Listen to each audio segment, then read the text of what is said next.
Today I want to talk to you about the power in trusting God in all of your decisions in your business and in your personal life. Stay true to God and His promises. Stay true to the vision that He's given you in your life and in your business.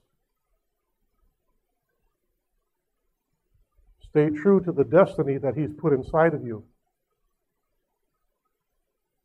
We have Rock County Christian School here with us today.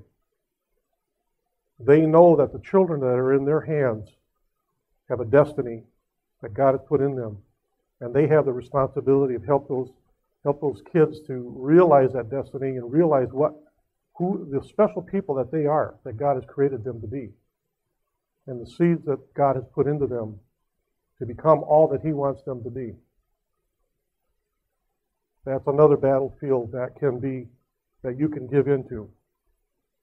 Saving children, educating children, making sure that what's going on in this world, in this country right now, is offset by the raising up of a new generation of children that believe in the Bible, that believe in God, and that are thinking and seeing through spiritual eyes and ears. I would encourage you to support that.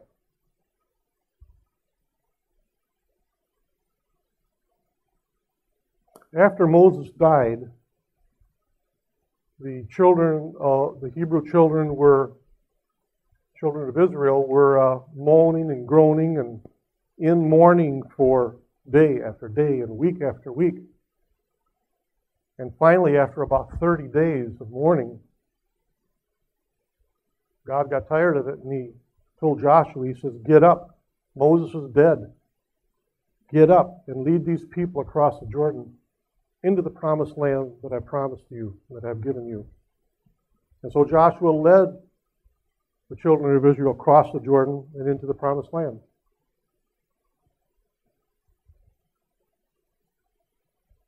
Now, they were led into the promised land,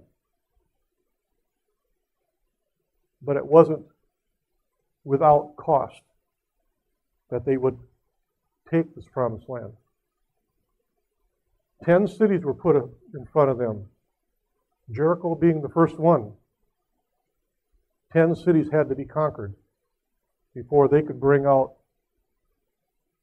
and bring forth the destiny that God had given them in this land. God said to them, "See, I have given you the Jericho.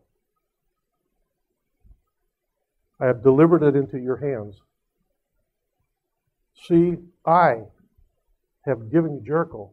I have delivered it into your hands."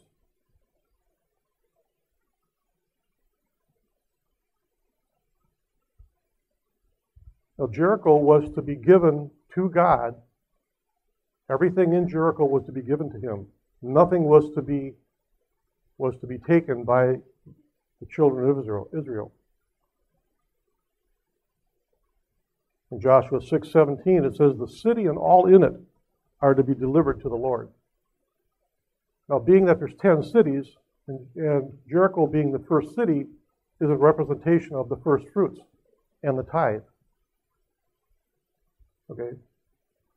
Whatever you have in your life, your first fruits belong to God.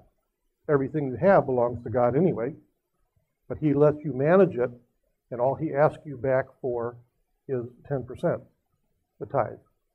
You can go above that and do offerings and gifting and things like that, but that's what He recommends and what He requires. Now, He said that here's the city. I want this city to belong to me.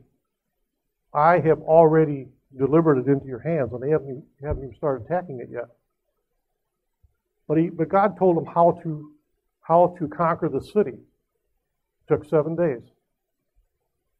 First day, everybody walked around the city. The ark was ahead of them. The trumpets were ahead of the ark.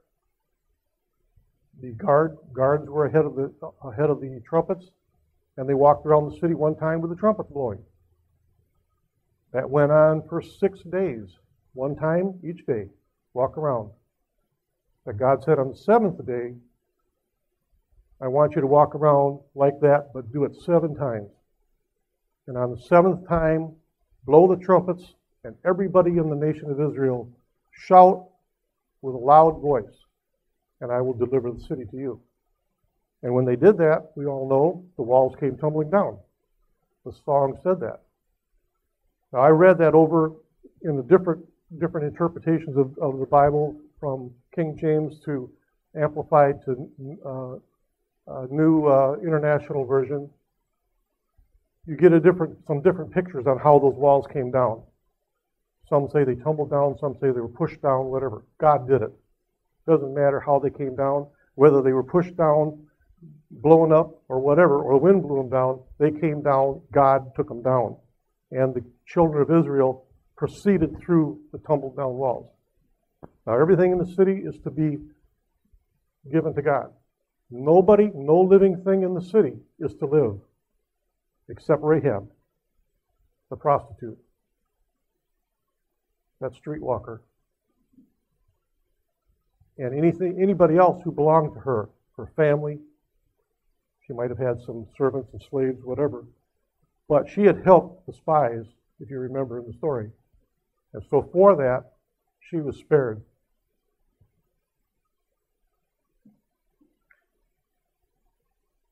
So the city was devoted by the children of Israel to God.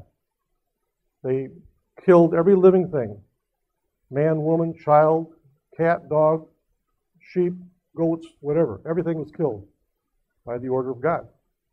And all of the gold, silver, and iron were taken from the city and put into the treasury of the temple. This is God's tithe. And God said, if you don't do that, if you don't give that tithe to me, then destruction will come on you. You will have a curse of destruction brought on you.